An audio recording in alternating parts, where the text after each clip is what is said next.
What's good, my peoples? Welcome to another episode of Harry's 9 to 5 Diet. And for today's video, I'm showing you how to cook quinoa with flavor. If you know how to cook a pot of rice, you could cook a pot of quinoa. First, you will need 1 pot, 2 cups of water, 1 cup of quinoa, your garlic powder, and your salt. Now, you add your 2 cups of water to your pot.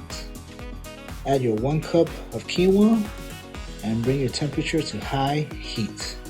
Now that your pot is boiling, you add your salt and your garlic.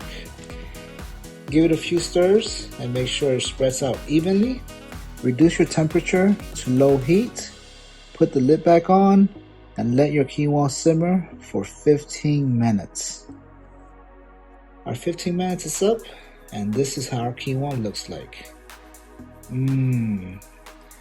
It smells good, nice and hot. I'm ready to eat this.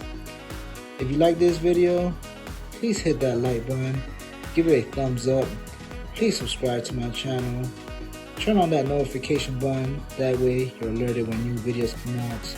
Please share this with your friends and family. Thank you for watching and enjoy.